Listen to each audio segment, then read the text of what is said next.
Buenas noches, les habla el doctor César A. Vázquez Muñiz, presidente de Proyecto Dignidad y especialista en medicina de familia, medicina interna y subespecialista en cardiología. Les agradezco que nos acompañen en esta noche.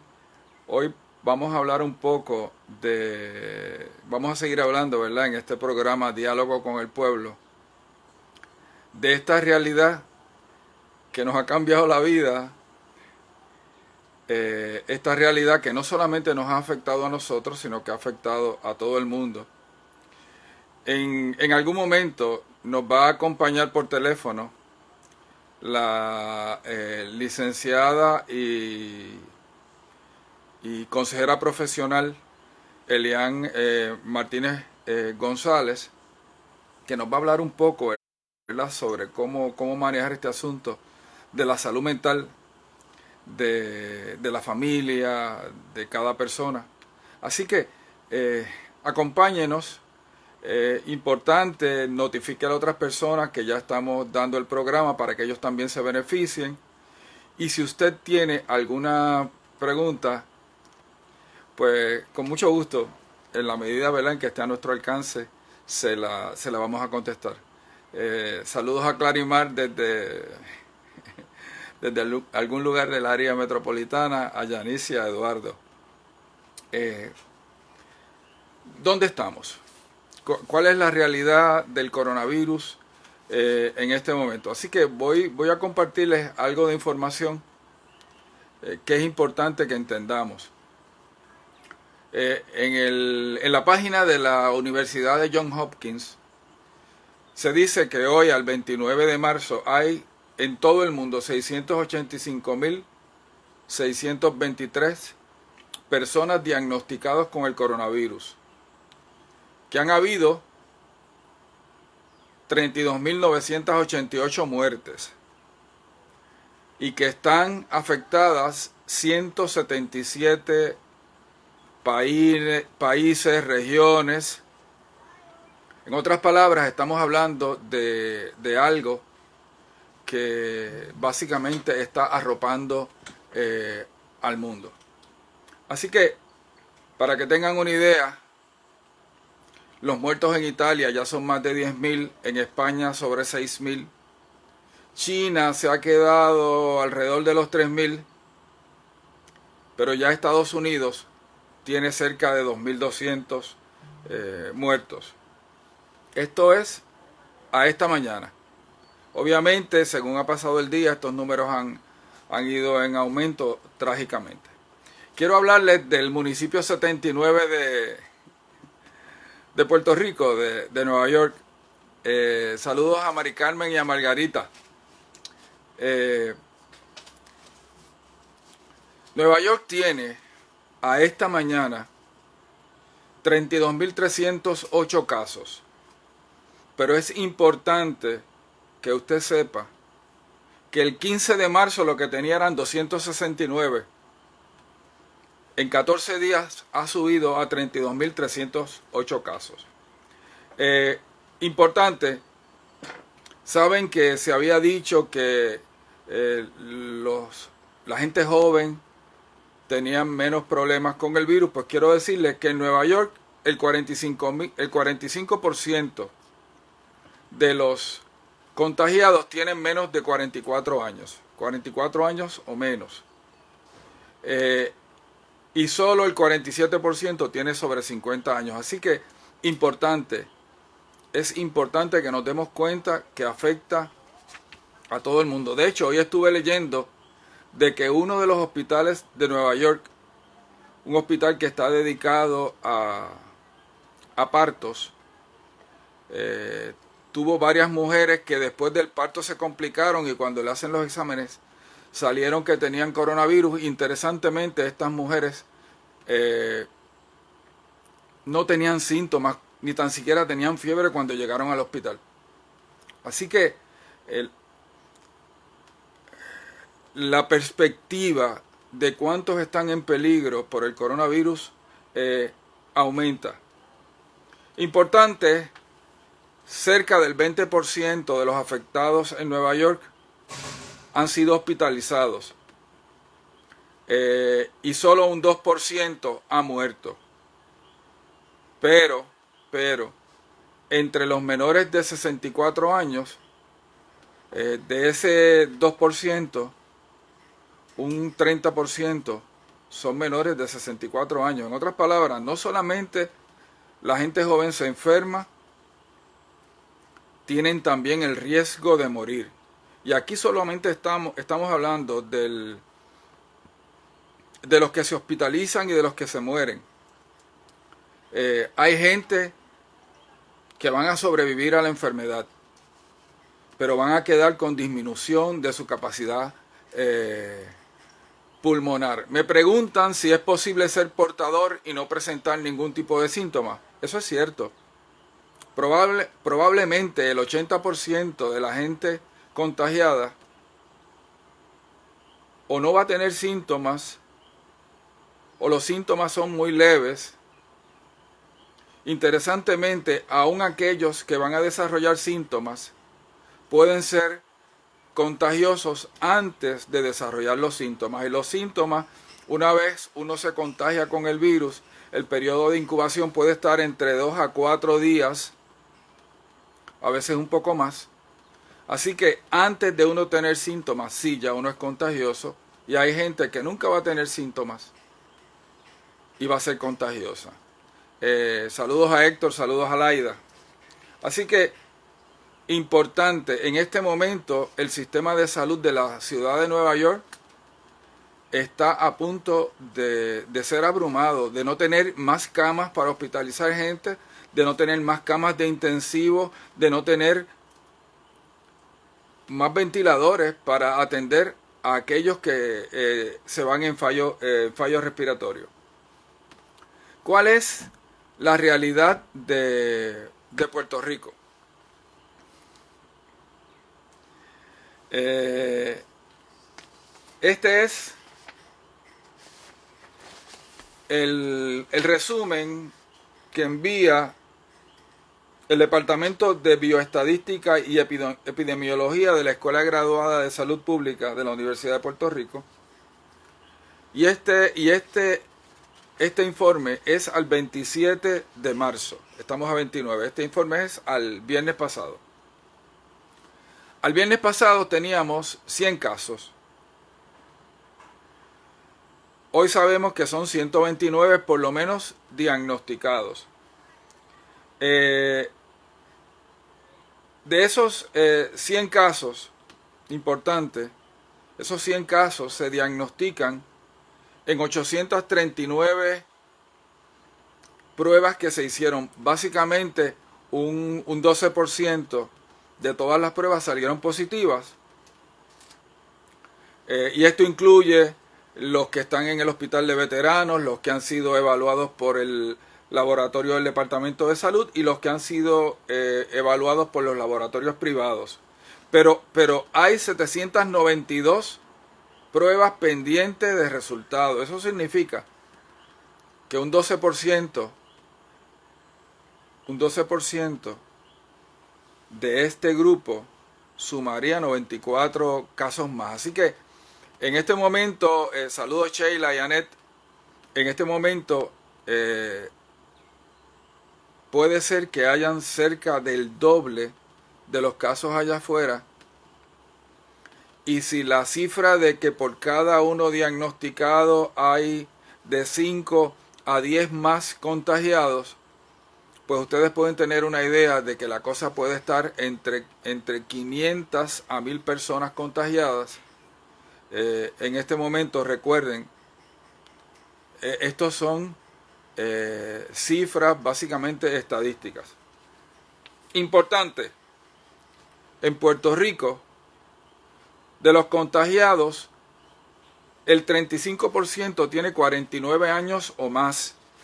Se sigue repitiendo lo que se ha encontrado en otros lugares, que a la gente joven también le da. De hecho, se publicó un caso de un niño menor de 1 año que creo que murió por el coronavirus. Esa es la excepción. O sea, Por ejemplo, en la ciudad de Nueva York, menores de un año, pues son muy pocos o ningunos. Esa es nuestra realidad. Importante, importante. De esos 100 casos, ¿cuántos están hospitalizados? No sabemos. Asumimos que básicamente una gran mayoría, porque en un momento dado solamente se le hacían, Wilfredo, saludos, saludos Daniel, sabíamos que solamente se le hacían las pruebas a gente que estaba hospitalizada. Así que asumimos que la mayoría están hospitalizados. ¿Cuántos están en intensivos? No sabemos. De los que están en intensivos, ¿cuántos están en ventilador? No sabemos. ¿Cuántos se dieron de alta? Tampoco sabemos. ¿Cuántos contactos han sido rastreados? Tampoco sabemos. Esperamos que en la próxima semana, en las próximas 2 semanas, pues tengamos, ¿verdad?, ya este camino más claro. Es importante que nos demos cuenta, en este momento hay todo un esfuerzo a nivel mundial para encontrar maneras de enfrentar el virus. Y por ejemplo, hay cosas buenas. Hay una prueba que está a punto de ser aprobada en Estados Unidos que nos permitiría hacer el diagnóstico en menos de 15 minutos. Y esto es fundamental porque cuando la gente va a sala de emergencia, es importante saberlo. ¿Cuál va a ser la sensitividad de esa prueba? Y aquí quiero explicarles algo. Saludos, Jorge. Hay una cosa que deben saber sobre las pruebas. En la gente que tiene la enfermedad, ¿cuántas veces la prueba sale positiva? Si en el 80% de la gente que tiene la enfermedad la prueba sale positiva, eso es una sensitividad de un 80%. ¿Qué significa eso? Que hay un 20% de gente que tienen la enfermedad pero salen negativos. Y eso se llama un falso negativo. Para que ustedes tengan una idea, las pruebas de influenza, esa prueba incómoda donde le meten a uno por uno de los orificios nasales ese swab, y es sumamente incómodo. Eso tiene, en el mejor de los casos, un 70% de sensitividad. Eso significa que hay un 30% de gente que tiene influenza que sale negativo. Así que, ¿cuál va a ser la sensitividad de esa prueba? No lo sabemos. ¿Cuándo va a estar disponible? Tampoco lo sabemos. Sí sabemos que en Estados Unidos hay una competencia por parte de todos los estados para tener las pruebas disponibles. ¿Cuánto nos va a llegar a Puerto Rico? No lo sabemos. Sí sabemos que a Puerto Rico se le ha dado la libertad de comprar fuera del territorio americano pruebas para coronavirus. Claro, obviamente ya fuera de Puerto Rico no solamente no vamos a competir con los estados, pero vamos a competir con Italia, con España, con Francia, con Alemania, con Inglaterra. Es interesante para que ustedes tengan una idea hasta dónde puede llegar. Saludos Edwin, Nelly y Edgar. Para que ustedes puedan tener una idea de hasta dónde llega esto, salió la noticia de que Johnny Ventura en la República Dominicana está positivo para el virus. Para nosotros, uno de los mejores, si no posiblemente el mejor coach de baloncesto de Liga Superior que tenemos, Flor Meléndez, que también jugó superior como playmaker con el equipo de San Juan, el viejo equipo de San Juan, salió positivo. El primer ministro de Gran Bretaña, del Reino Unido, Boris Johnson, salió positivo. Dicen que la reina Isabel está positiva. Así que esto está corriendo por ahí y usted puede ser famoso y rico y como quiera está en peligro. Así que estamos hablando de una pandemia. Estamos hablando de un virus que está cubriendo el mundo, que es altamente infeccioso, que al momento no tenemos las pruebas diagnósticas para diagnosticarlo con rapidez, particularmente, ¿verdad?, en Puerto Rico, y que tampoco tenemos un tratamiento que sea eficaz. Y hay partes importantes del mundo donde hay mucho miedo, donde hay mucha incertidumbre, donde hay mucho dolor. Hay lugares que han tomado la decisión de, ya no los de 80, no le van a dar tratamiento, no van a hospitalizar a gente, por ejemplo, sobre 70 años. Así que hay gente que está muriendo sola, porque para evitar el contagio de sus familiares no permiten que los familiares los acompañen en algunos lugares del mundo.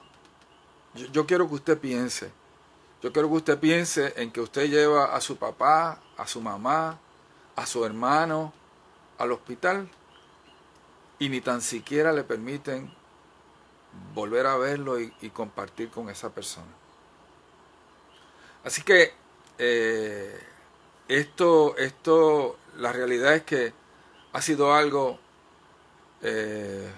Wilma, saludos, ha sido algo terrible, ¿verdad?, para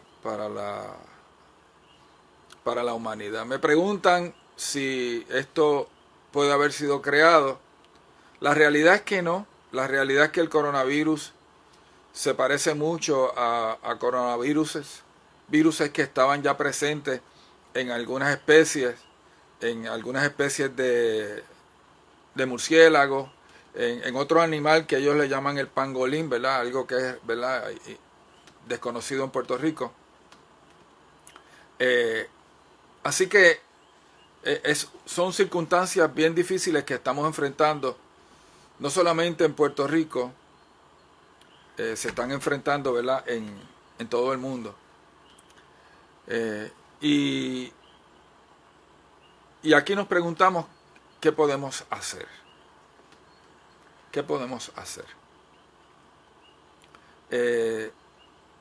Lo primero es asumir que todos pudiéramos estar contagiados, aunque no tengamos síntomas. Y por eso es que en este momento la herramienta más importante para enfrentar esta pandemia es lo que llaman el aislamiento social. Eso, en pocas palabras, es que nos quedemos en nuestras casas. Es que mantengamos por lo menos de 3 a 6 pies cuando salgamos de nuestras casas, por ejemplo, a comprar medicamentos o a comprar comida. 6 pies entre nosotros y la otra persona. Importante. Cuando la gente tose o estornuda, a menos que nos tosa o nos estornude en la cara, la probabilidad de que nosotros nos contaminemos por respirar ese aire, si estamos a 6 pies, es casi cero. Donde sí se ha visto que el virus se puede quedar en el aire hasta 3 horas, es en lo que llaman, en aquellos procedimientos que producen aerosol. Y el procedimiento más común que nosotros conocemos que produce aerosol es la terapia respiratoria que le damos a la gente con bronquitis y con asma. Así que lo que se dice es que si sospechamos que alguien tiene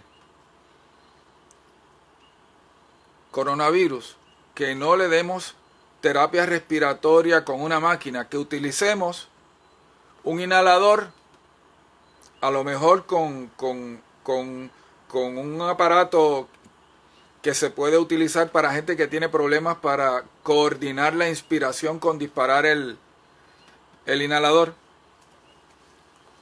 y que no le demos terapia respiratoria. Eso se conoce como un aerochamber, y hay diferentes tipos, se pueden conseguir en la saludos René, saludos Aide, saludos Huidali, saludos Julio. Eso se puede conseguir sin receta en la farmacia, pero eso es importante. Así que este asunto de que el virus se quede 3 horas en el aire, que usted pase y lo respire, mire, eso es bien difícil. Eso es bien difícil. Y lo otro importante, según va pasando el tiempo, en esas 3 horas la concentración va disminuyendo. Así que cuando alguien tose o estornuda, el peligro real es que contamine alguna superficie, que usted toque esa superficie y que usted se lleve las manos a la boca, a la nariz o a los ojos. El virus no atraviesa la piel. Rebeca, saludos. Maribel, saludos. El virus no atraviesa la piel. Solamente entra por las mucosas de la boca, de la nariz, de los ojos. Importante, no sabemos si las lágrimas de alguien contaminado pueden contagiar del virus. Usualmente las lágrimas tienen una concentración de virus mucho más pequeña que las secreciones respiratorias. Así que todavía el aislamiento social es la herramienta más importante.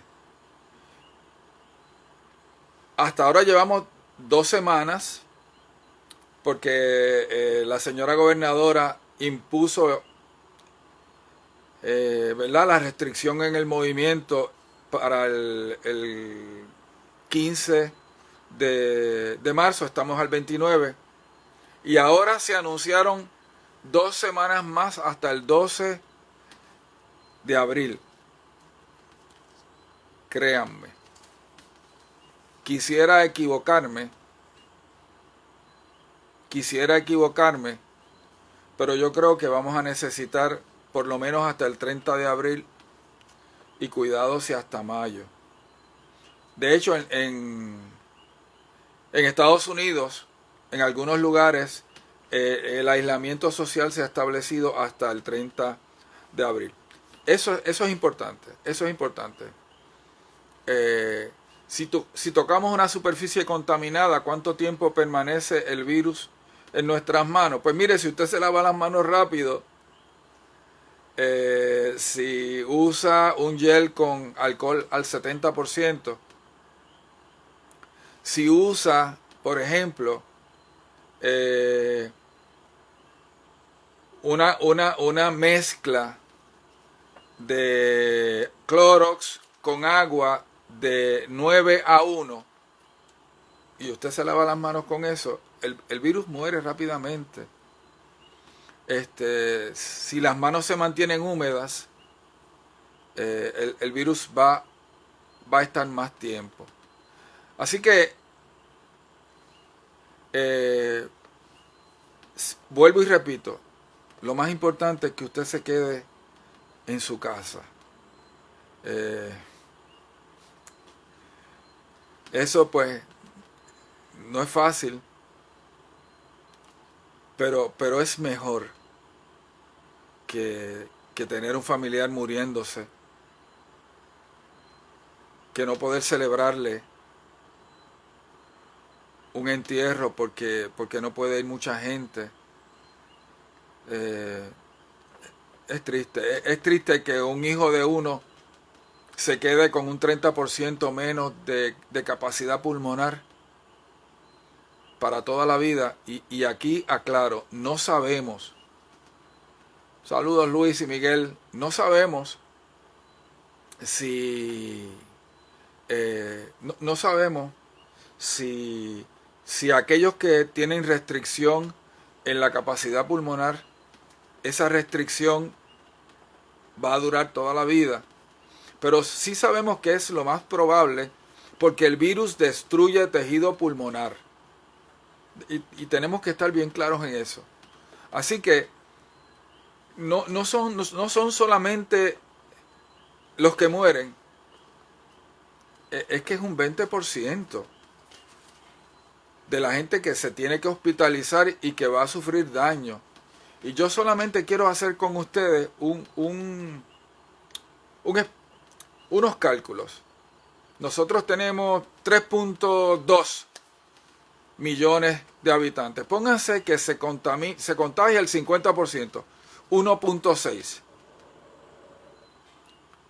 Ponga que de ese 1.6, solamente el 20% se enferme lo suficientemente severo como para hospitalizarse. Estamos hablando de que de 1.6 estamos hablando de 320,000 personas. Créanme, nosotros no tenemos 320,000 camas de hospital. Y si de ese 20%, una cuarta parte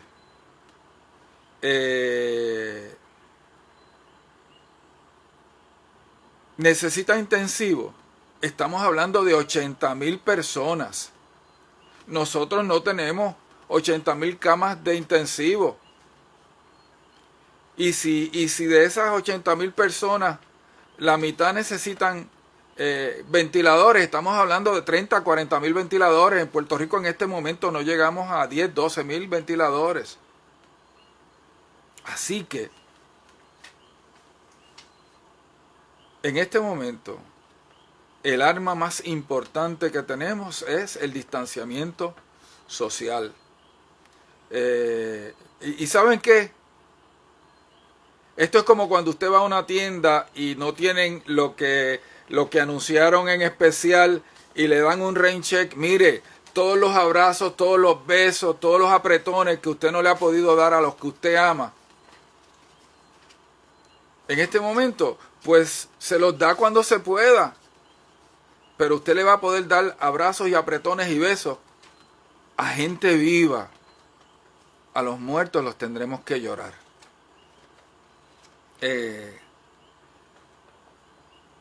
¿Cuánto dura una superficie contaminada siendo contagiosa? No hay estudios con el coronavirus per se. Hay estudios con otros coronavirus y ahí hay varios números que pudiéramos utilizar. Hay superficies que la contaminación dura horas. Hay otras superficies que pueden durar días, hasta 3 días. Así que el aislamiento social tiene que estar seguido por el lavado de manos repetido, consistente. Hay gente, y aquí voy a hablar obviamente como médico de familia, no tanto como cardiólogo, pero hay gente que si se lava mucho las manos, se les resecan, se les agrietan y van a tener problemas. Pues mire, usted se consigue una crema humectante y le unta un poquito de hidrocortisona, que también la consigue al 1 o 2% en la farmacia sin receta, over the counter en español, y usted se pasa eso en las manos, particularmente cuando se vaya a acostar y por las mañanas, mire, y eso le alivia un montón. Y importante, recuerden que hay telemedicina. Usted puede buscar que algún proveedor de salud, algún médico, pues lo ayude, ¿verdad? Por un medio virtual. Me preguntan de que si es cierto que este virus puede repetir. Pues miren, hemos tenido algunos casos de gente que se fueron de alta, aparentemente curados, y a las 2 semanas volvieron a tener la infección. Esto pudiera ser algo excepcional, pero sí puede repetir.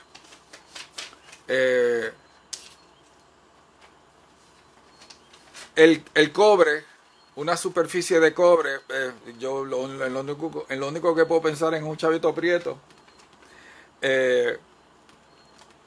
Pues el cobre tiene unas propiedades que mata el virus rápido. La madera también. Pero por ejemplo en una superficie de aluminio o de otro metal, acero, plástico, pudiera durar horas, días. Así que esto es bien sencillo. De la misma manera que nos lavamos las manos, tenemos que limpiar las superficies. Obviamente las superficies que estén accesibles a otras personas. Porque si usted está en su cuarto y usted es el único que está en su cuarto, pues no tiene que matarse todo el día limpiando, ¿verdad?, el cuarto, a menos que sea por otra razón. El lavado de manos, la limpieza de las superficies. Me preguntan cuán cierto es la efectividad de los y agua caliente. Pues la realidad es que sabemos que el virus no le gusta el calor, pero es importante que el agua caliente es para las superficies. Si usted ingiere el virus y el virus entra dentro de las células, por ejemplo, de su nariz o de su garganta, el agua caliente le va a dar una quemadura, pero no va a matar el virus. Así que esta idea de tomar té, bebidas calientes, pues no se ha probado que sea efectiva para matar el coronavirus. Para otras cosas tal vez, pero para eso no.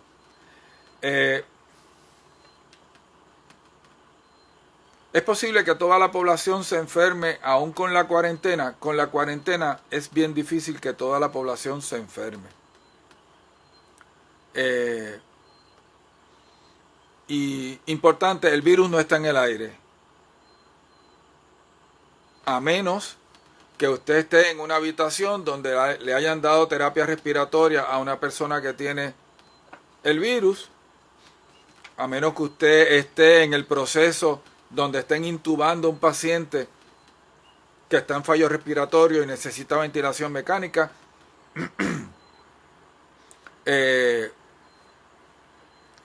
Y así que es el riesgo de el virus en aerosol, es el riesgo de algunos profesionales de la salud en ciertos contextos. Pero por ejemplo, ya en los hospitales donde se está manejando el coronavirus,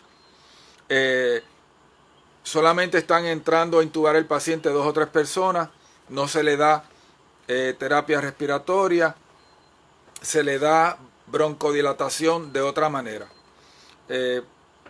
Ahora me hablan sobre el eucalipto y el aceite de ratero, lo que eso sea, creo que es algo que se prepara. Pues mire, el eucalipto es bueno para la congestión respiratoria, pero no le hace nada al virus. El eucalipto trabaja con suavizar un poco las vías respiratorias, con aflojar un poco las secreciones. Oye, yo quisiera que el eucalipto fuese efectivo, pero hasta ahora no lo es. Aquí la clave de la cuarentena es que podamos retrasar la curva de crecimiento del contagio y que podamos retrasar la curva de crecimiento de los hospitalizados y de los que necesitan cuidados intensivos y ventiladores. Y entonces entramos Me preguntan de las gárgaras de agua oxigenada o el Listerine. Es interesante, el Listerine creo que tiene un 65% de alcohol. Pudiera servir para limpiar superficies, para lavar las manos, ¿verdad? Pero no va a matar el virus. Una vez el virus ha infectado la célula, ninguna de estas sustancias que tienen efectos sobre superficies lo afectan. Eh, Vamos a hablar un poco de las pruebas diagnósticas. Me preguntan por aquí, ¿cuál es el primer síntoma? En 80% de la gente, ninguno. O alguna molestia no específica. Eh, en 90-95% de la gente, fiebre. Pero hay un montón de cosas que dan fiebre. El dolor de garganta es como un 30-40%. La tos es más frecuente, puede llegar hasta un 70-80%. Eh, Congestión nasal es poca, 20-25%. Hay gente que le dan vómitos, diarrea, eso es menos, como un 20-25%. Dolores musculares, eh, este, dolores musculares, malestar general, debilidad, que también son hallazgos no específicos. Alguien me dice que estoy hablando mucho y que se me va a secar la garganta y que voy a toser, pues tienes razón. Tienes razón. Así que vamos a buscar un poquito de agua, ¿verdad? Para manejar eso. Me preguntan si el cuerpo humano crea anticuerpos para todos los virus luego de ser infectados y salir de los síntomas. Pues miren, las pruebas rápidas, que se están utilizando básicamente es para detectar anticuerpos. Importante, nosotros tenemos dos tipos de anticuerpos para enfrentar, ¿verdad?, una infección. Están los anticuerpos inmediatos, que es el IgM, que se desarrolla desde los 7 días, 10 días de la infección hasta casi 4 semanas. Y tenemos el anticuerpo que se desarrolla a largo plazo, que es el IgG. Y las pruebas de detección rápida lo que hacen es que lo que buscan es ver quién tiene IgM y no tiene IgG. Si tiene IgG, pues tuvo una infección hace 4 semanas o más. Si tiene IgM, debe haber tenido una infección reciente. Pero como les dije, el IgM se desarrolla como a los 7 días. Es posible que una persona esté en el comienzo de la incubación y todavía no dé positivo. Así que hay gente que hay que repetirle la prueba posteriormente, hay gente que hay que repetirle a veces la prueba por PCR. Eso se llama Polymerase Chain Reaction, que es una prueba para aumentar la presencia de material genético del virus en una muestra, y es la prueba definitiva, pero es una prueba mucho más compleja y más difícil de hacer. Así que lo otro, no sabemos si esos anticuerpos que se desarrollan van a darnos inmunidad permanente. Por ejemplo, si a usted le da varicela, usted va a desarrollar anticuerpos contra la varicela y esos anticuerpos van a estar toda la vida. Pero si a usted le da el catarro común contra ese virus en particular, usted va a desarrollar anticuerpos que posiblemente le duren algunos meses. De hecho, eso es lo que pasa a veces con la influenza, y por eso es que hay veces que a ciertas personas en alto riesgo hay que darle 2 dosis de la vacuna contra la influenza. Así que me excusan, voy a tomar un poco de agua.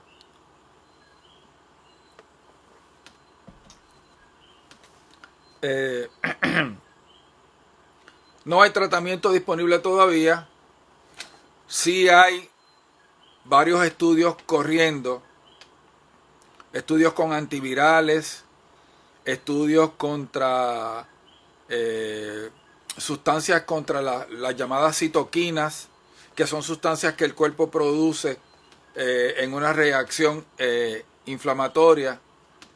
Me preguntan sobre las mascarillas y vamos a tocar eso en un momento. Hay una sustancia, ¿verdad? El plaquenil, la hidroxicloroquina, con o sin acitromicina, que es un antibiótico que en algunos lugares se está utilizando temprano en la enfermedad para ver si eso puede ayudar.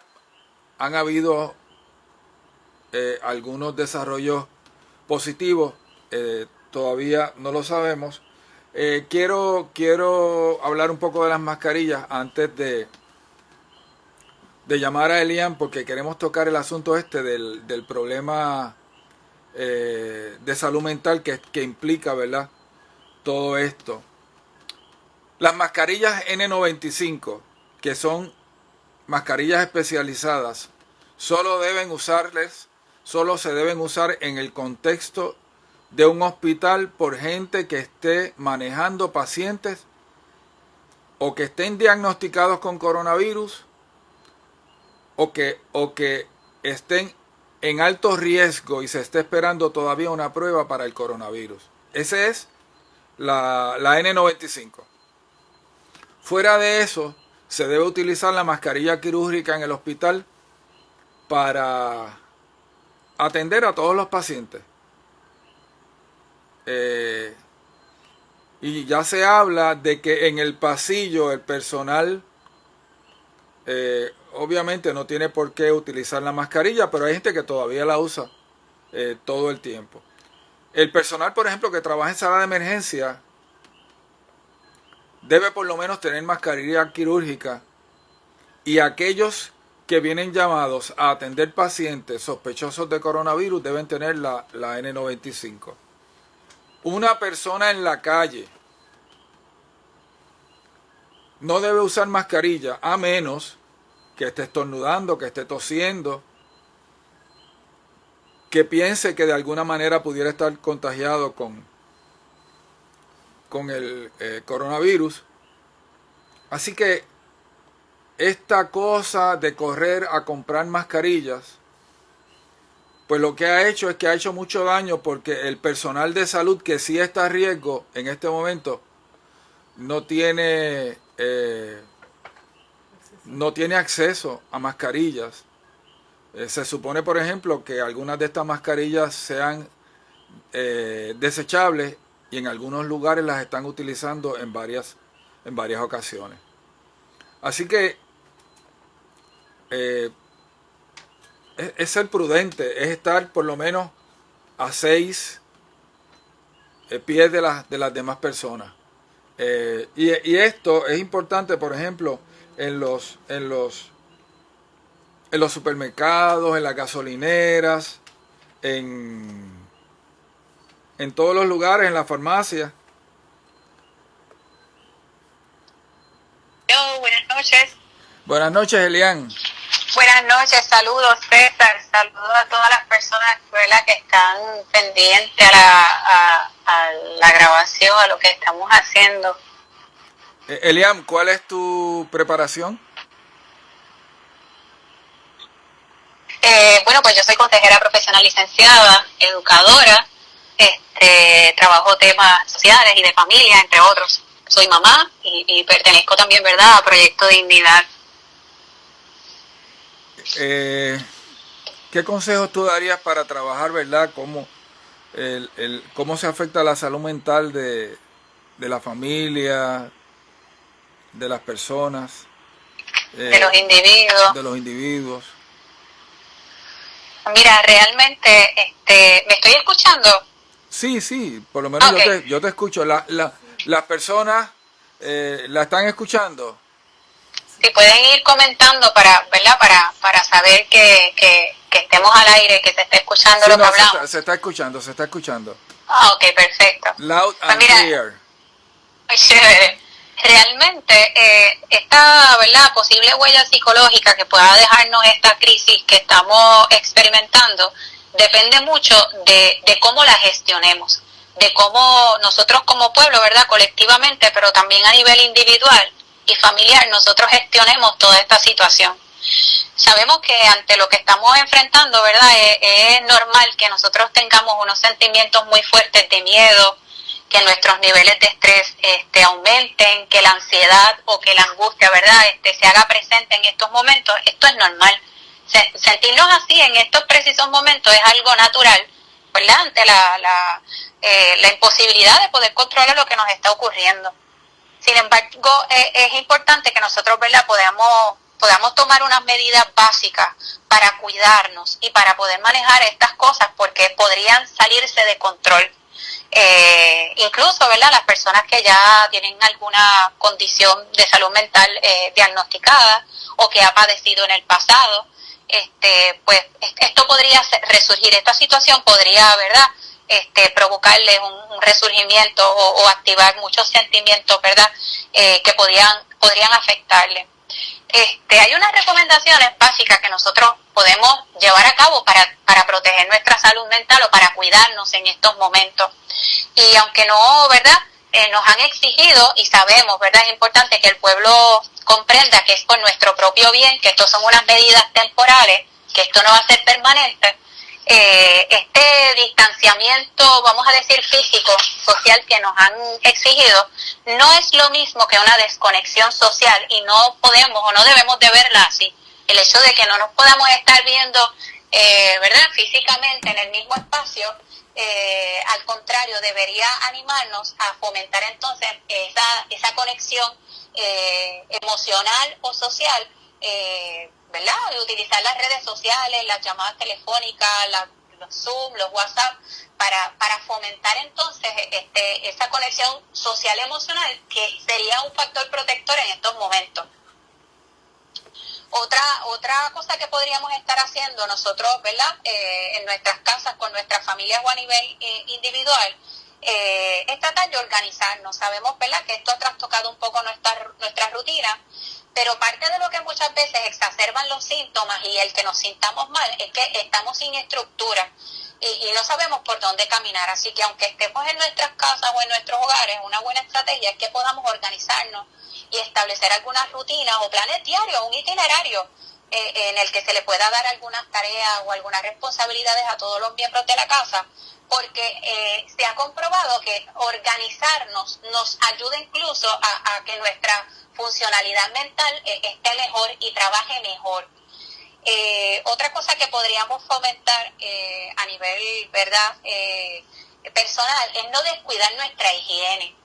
O sea, hay unas cosas básicas que aunque estemos en este confinamiento, no debemos de descuidarlas. O sea, que nuestra higiene. eso es bañarse todos los días.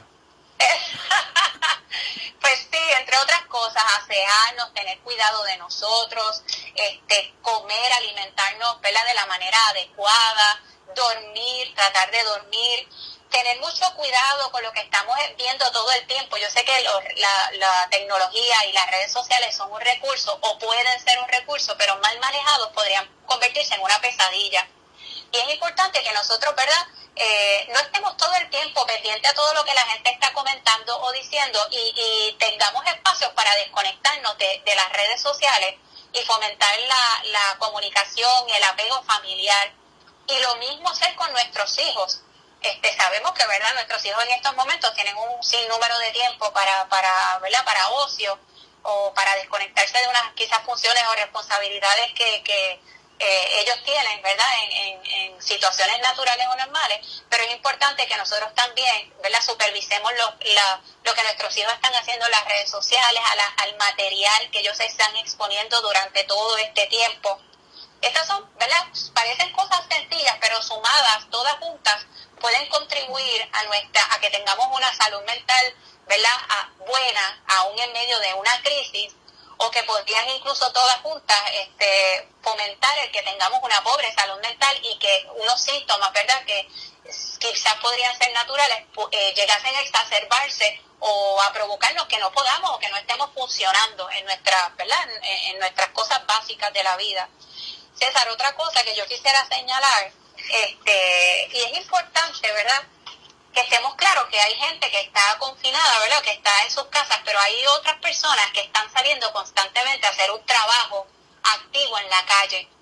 Y estas personas pueden estar en un riesgo, en una vulnerabilidad emocional, ¿verdad?, bien fuerte. Y es importante que nosotros como familia estemos conscientes de eso y ayudemos a cuando estas personas, ya sean familiares, o nuestros papás o nuestra mamá, regrese de su escenario de trabajo, ya sea en hospitales o en la industria de los alimentos o de la seguridad, que están en la calle trabajando, nosotros como familia podamos darle un espacio como una recepción, ¿verdad?, familiar, y que esta persona pueda llegar a un entorno organizado, donde él pueda sentir paz, seguridad, ¿verdad?, que se le dé un espacio para que él pueda tener un momento de tratar de relajarse, de quizás hablar de lo que le está sucediendo, que él pueda también ventilar sus emociones, cómo se está sintiendo.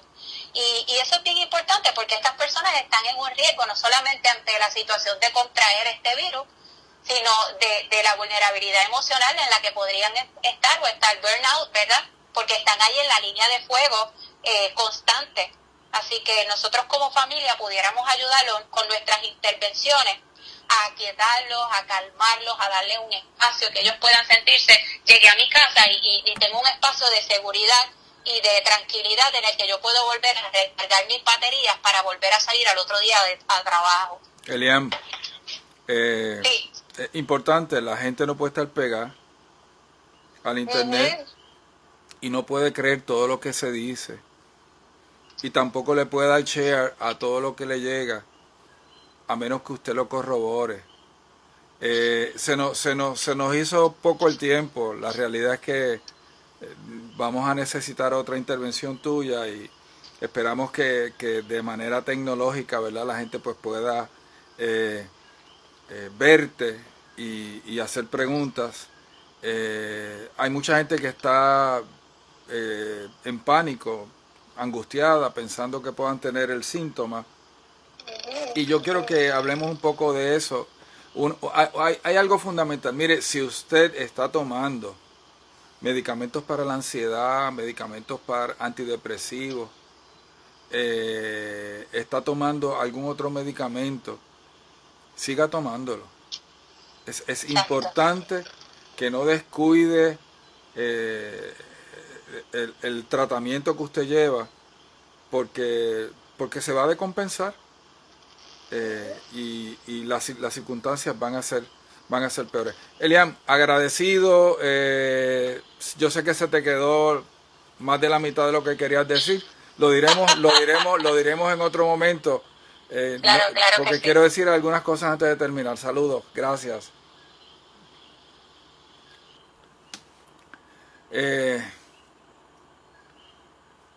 Rebeca Robles te da las gracias. Magali Domínguez también. Oye, esto se nos fue bastante rápido. Y hay un elemento que es importante. Me dice alguien, ¿sabía usted que la ansiedad, la preocupación y el estrés suprime el sistema inmunológico? Eso es algo que obviamente hay que discutir en su momento. La pregunta que cada cual se debe hacer en este momento es ¿dónde está su confianza? Porque créame, hoy es el coronavirus, pero en algún momento podrá ser el cáncer, el ataque al corazón, el derrame cerebral, el accidente de auto. Y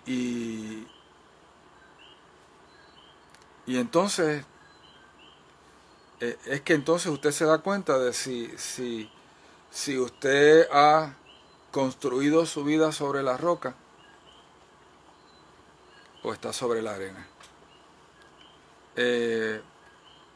Y esa es la pregunta que nos debemos hacer.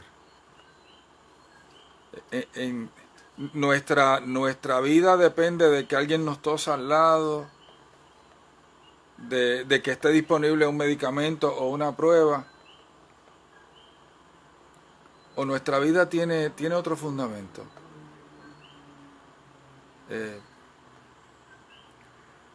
Y aquí yo quiero traerles el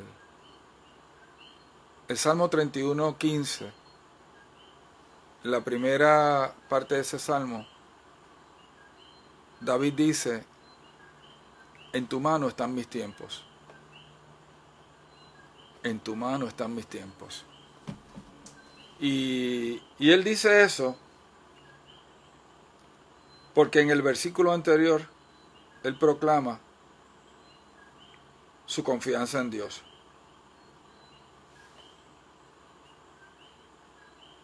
La realidad es que sea ahora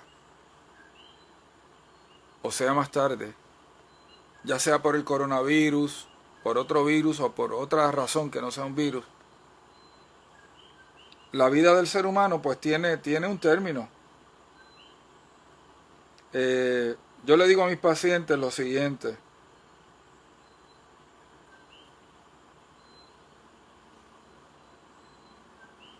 no importa cuán bueno yo sea, ellos se van a morir todos. Y yo también. Y cuando llega ese momento, lo único que importa es cuál va a ser mi destino eterno. ¿Cuál va a ser nuestro destino eterno? ¿Sobre qué estamos construyendo nuestra vida?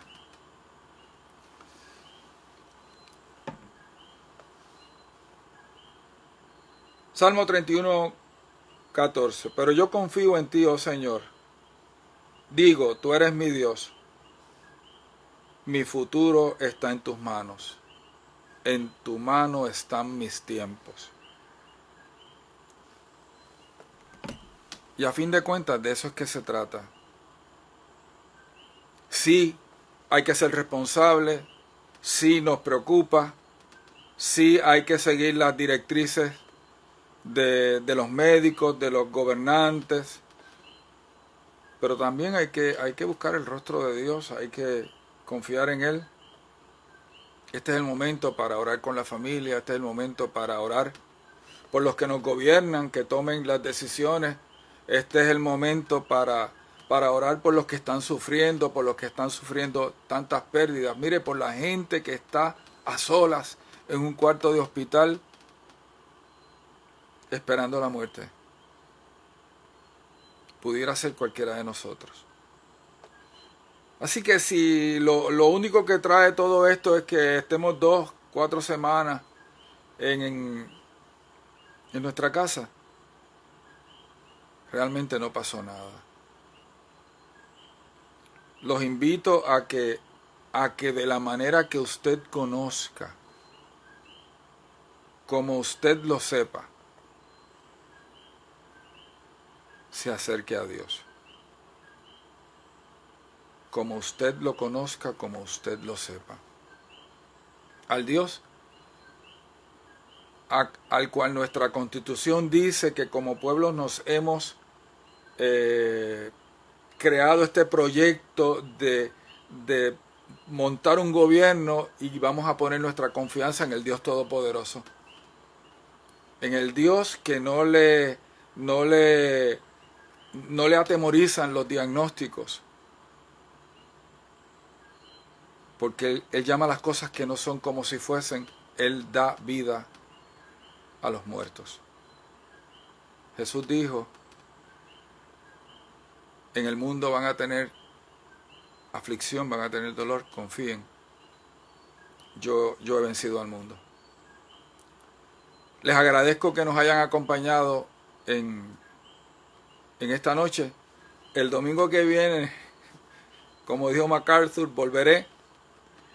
Vamos a hablar un poco de las cosas económicas que se están desarrollando para enfrentar el cantazo económico que vamos a tener y que ya estamos teniendo. Vamos a hablar también un poco más de salud mental. Y mire, si usted tiene algunas preocupaciones, pues envíelas, ¿verdad? Por los medios virtuales. Déjenos saber cuál es su preocupación, porque de alguna manera queremos acompañar a Puerto Rico en este momento tan difícil. Nada, que tengan buenas noches y que Dios bendiga a todos.